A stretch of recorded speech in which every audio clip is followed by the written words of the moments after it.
Taong grasa ang pulubi na to. Sino sabi siyang pwede kang pumasok dito sa loob? Sir, wala naman kung kumain to.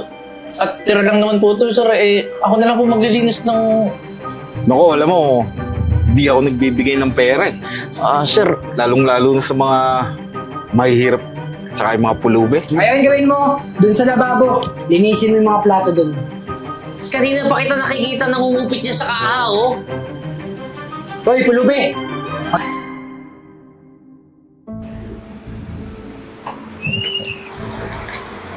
Uy, pagkain. Sakto, gutom na ako.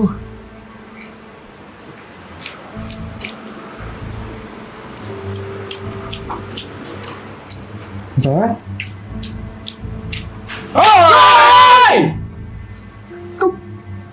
Taong grasa ang pulubi na to.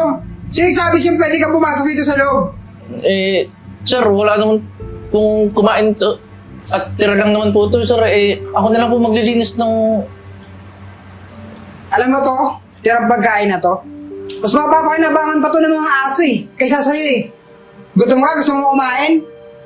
Di ba, sanay ka naman sa maghalungkat ng basura? Di ba? Doon ka dapat kumukuha ng pagkain mo. Sir, ako na lang po magliligpit dito sa restaurant. Basta pakainin mo lang po ako. Hindi pwede. Alam mo bakit? Ito, yung pagkain na tira na to, para to sa mga alaga ko. At yung mga katulad mong pulubi, na mabaho, na pakalat-kalat sa kalsada, na nangalungkat ng basura, wala kang karapatan pumasok sa mga ganitong restaurant. Ay, sa ba, pwede ba lumabas ka na? Baka nang dahil sa'yo, mamaya, magsialisan pa yung mga customer namin eh. Baka mawalan pa ako ng trabaho dahil sa'yo. Grabe ka naman, sir. Papasok ka na dito, mamimirwisyo ka pa. Sige na! Sir, Labas na! take out po. Take out ka na para sa mga alaga kong aso. Hindi yun para sa'yo. Wala nang order, take out ka pa. Sige na, labas ka na!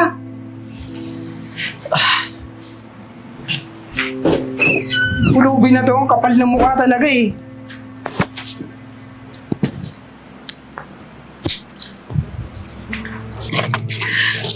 Gutom na ako. Uy. Sir, linisin ko lang po, Naku, wag na. Sir, baka may barya ka. Gutom na po kasi ako eh. Naku, alam mo, di ako nagbibigay ng pera eh. Sir, Lalong-lalo na sa mga mahihirap at saka yung mga pulubi. Di ko ugaling magbigay eh. sir, maawa ka na po. Gutom na po ako eh. Pangkain lang po. Alam mo, kaya di ako nagbibigay. Gusto ko kasi matuto sila kung paano kumita ng pera. Ganito na lang. Gusto mo, sumama ka sa akin, bibigyan kita ng trabaho. Kung okay lang sa'yo. Talaga po, sir. Kahit ganito po yung itsura ko, tutulungan mo po ako magkatrabaho? Naku, okay lang yan. Basta, pangako mo lang sa akin na kapag binigyan kita ng trabaho, magsisikap ka. Talagang sisikapin ko po talaga, sir, at hindi ka po mapapahiya. O sige, ganito. May kukunin lang ako sa loob. Tapos, pupunta tayo sa restaurant. Sasamahan kita doon. Sige po, sir. Maraming salamat po,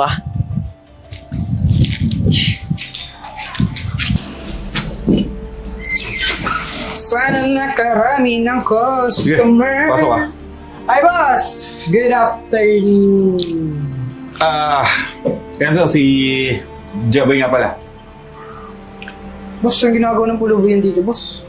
Yan yung palaging pinapalabas ko, boss eh. Nang magulo yun dito sa restaurant natin, boss eh. Papakainin mo na naman. Bahaw-bahaw niyo, boss. Mamaya, magsialisan yung mga customer natin dahil sa kanya eh. Hindi ko siya papakainin. Siya yung mga kasama mo dito. Boss, tatanggapin mo yung waiter dito? Baka mamaya, boss, magka-problema ka dyan, ha? Tingnan lang. Sino bang amo dito? Di ba ako? Boss. Ako naman, boss, may ano lang sa restaurant mo, mamaya kasi, nang dahil dyan sa taong yan, magka-problema ka. Lamay, susundin mo na lang yung yung sinasabi ko sa'yo. Ikaw lang bahala kay Jeboy, ha? Turuan mo siya. Sige, boss, no problem. Ikaw na rin ang bahala magbigay ng uniform at susuotin niya. Sige, boss. Sige, Jamoy. Mauna na muna ako sa'yo Pag may kailangan ka, doon lang ako sa opisina. Sige po, sir. Maraming salamat po.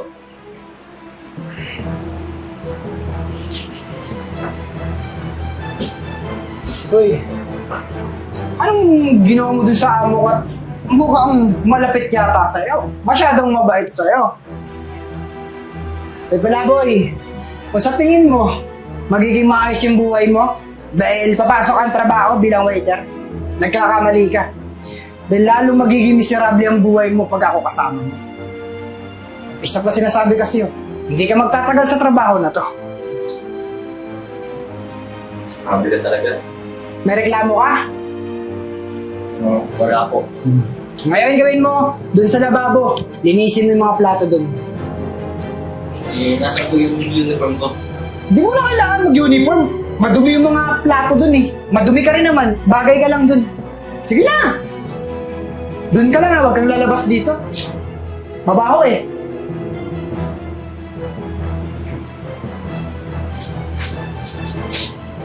Masyadong mabait si Lucy.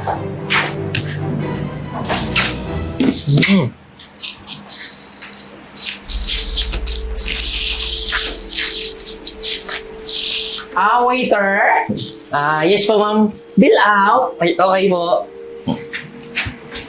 Ma'am, eto na nga po pala yung bill. Ay, Ma'am, survey lang po. Kamusta po yung mga foods namin dito? ay nako. Except sa maayos ka mag-asikaso sa akin, sa mga customer dito. Nakita ko yung dedication mo sa trabaho kaya tuwang-tuwa ako sa'yo. At hindi lang yon. Sobrang sarap pa ng mga pagkain nyo dito ha. Lalong-lalo na yung sinerve mo sa akin. Siyempre naman po, ma'am. Ayun po yung pinaka-bestseller namin eh. O siya, sige. Ito na pala yung bayad ko. Ayan. Andiyan na din yung, yung tip ko para sa'yo. Ma'am, grabe naman. Sobrang laki naman itong tip na to at hindi ko naman po kailangan ito. Ano ka ba? Sa mga kagaya mong waiter na maayos mag-asikaso ng mga customer dito, deserve mo yung ganyang tip. Tsaka ano ka ba? Pasensyahan mo na yan ha, kasi yan lang yung dala ko ngayon eh. Huwag ka mag-alala kasi pag sa susunod na balik ko dito, hindi lang kita bibigyan ng tip. Siya, paano? Sige ha? Kita-kits ulit sa mga ilang araw siguro. Babalik ako dito kasi I like the service of this restaurant. So paano? Mauna na ako ha, kasi may meeting pa ako eh. Sige pa, ma'am. Salamat po sa good feedback. Siya, sige, mauna na ako ha. Sige pa, ma'am.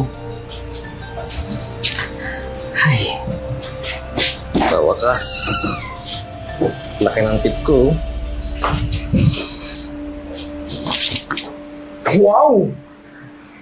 Mukhang mayaman yung naging customer mo Tip, 500? Kakaiba ka. Alam mo, bilib din ako sa'yo, no? Magaling ka mag-asikaso. Pero, hindi mo deserve magkaroon ng tip. Bakit naman? Ginawa ko lang naman ng tama yung serbisyo ko tsaka natuwa sa akin yung customer. Ganun ang dapat ang gawin mo. Magserbisyo ka ng maayos, tapos lahat ng tip, bigay mo sa akin. Diba? Pulubi ka naman. Danggaling ka sa basura, di ba? Kaya tama lang yan magserbisyo ka ng maayos. Para naman, dumami pa yung customer natin dito. Dumami rin yung makukuha kong tip na manggagaling sa'yo.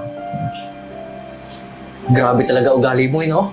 Pati tip ng iba, kinukuha mo. Aso nagre-reklamo ka? Gusto mo mawala ng trabaho? Teka lang, nagtatrabaho naman ako na maayos dito ha. Ikaw nga eh. Hindi mo ginaayos yung trabaho mo. Puro utos nga lang ginagawa mo eh. Tapos mangunguha ka pa ng tip? Ang dami mong reklamo no? Sa tingin mo, bakit ba naka-uniforme ka na nagbabago sa'yo? Hoy, pulubi ka pa rin. Amig basura ka pa rin, no? Kung ako sa'yo, gawin mo na yung mga trabaho na pinapagawa sa'yo ni boss, di yung nagre-reklamo ka.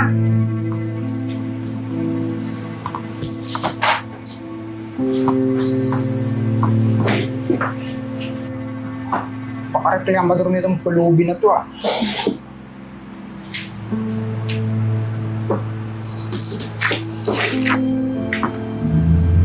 Dami nito.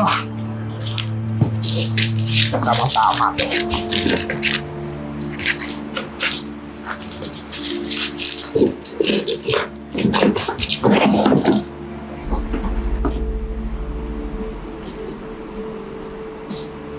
Hoy, Enzo! Yung ginagawa mo, para mo di kita nakita ah. Pinagsasabing pinaggagawa mo. Pakita mo, nag-aayos ako ng inventory. Huwag ka nang tumanggi. Kanina pa kita nakikita nangungupit niya sa kaha, oh. Hoy, Pulubi! Magtigil-tigil ka nga sa sinasabi mo. Wala ka namang ebidensya eh. Sure ka ba na wala akong ebidensya? Pahala ka sa pagsasabi mo. Tignan natin kung hanggang saan yung angas mo pagdating ni boss. Tingin mo, papaniwalaan ka ni boss? Malabo yun. Ano ka ba? Basuran to. Pulubi ka na nga. Gagawa-gawa ka pa ng kwento. Ikaw nga eh, di ka na nagtatrabaho na maayos, nangungupit ka pa sa kaha. Kung marami kang reklamo, mag-resign ka na sa trabaho. Di po na ikareklamo. Eh wala ka namang ginagawa dito sa restaurant na to eh. Oy, Ay, sir. ano nangyari dito? Ha? Eh, sir. Nakingay nyo? Nagtatalo kayo? Itong mabait mong waiter, sir, eh, nakita ko na naman kinukupit yung benta sa kaha. Aba, teka lang sir. Eh sir, di ko naman po magagawa yan. Ang laki po ng tiwala mo sa akin eh. Sa tingin mo, maniniwala sa'yo si boss? Samantala ako, ang tagal-tagal ko na dito, walang nakawawala dito sa restaurant. Boss, teka lang ha. Eh, kahit naman pulubi ako, di ko kayang gumawa ng masama eh. Ano, Diego, ya? Nagtiwala ako sa'yo. Binigyan kita ng mga maayos na trabaho. Kasi ito gaganti mo? Ha? Eh sir, alam mo naman po na di ko talaga kayang gawin yan eh. Eh, boss, sinasabi ko naman kasi sa'yo, boss eh. Taong kalye to, boss eh. Kaya hindi ba pagkakatiwalaan yung mga ganito? Eh boss, sa totoo lang si Enzo po talaga ang kumupit dito sa at huling-huli ko po sa Teka ako lang, eh. boss. Matagal na ako dito, boss. Pinababalitaan ka ba nang umupit ako, boss? Di ba wala naman? Saka isa pa, parang masabing ako may pruweba ka ba? Eh hindi naman porket matagal ka na dito, hindi mo na gagawin yan. Saka hindi ko talaga gagawin yan. Malayo. Baka matagal mo nang ginagawa to, hindi ka lang nahuhuli. Tama na yan. Mabuti pa. Tingnan ko na lang yung CCTV. Total, nag-install naman ako ng CCTV dito eh, nang hindi nyo alam.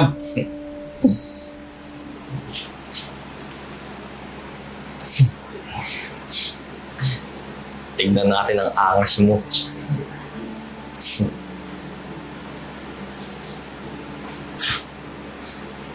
Ano, Enzo? Boss. Binibilang ko lang po yung benta natin, boss. Binibilang?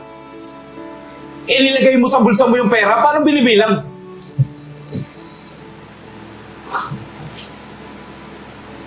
Pinagkatiwalaan kita dito, Enzo. Tapos ito gaganti mo? Alam mo, di tama to eh. Eh, boss, tagal-tagal ko na kasi dito eh. Hindi mo na tumataas yung sahod ko. Paano tataas yung sahod mo? Eh, puro ka absent. Puro ka late. Narereklamo ka lang ng mga chef eh. Lagi ka daw nandun, natutulog. Eh, so di ako bulag. Alam ko kung anong pinaggagawa mo dito. Hinahayaan na nga lang kita eh. Maasa ako na magbabago ka. Kilala mo ako, Enzo, mabait ako. Pero kung tatarantaduhin mo ako, di ko makapatawad yan. So, buti pa kunin mo na yung mga gamit mo. Umalis ka na. Boss, baka pwedeng bigyan mo na ako sa pagkakataon ko. Anong pagkakataon? At hintayin mo yung kaso mo.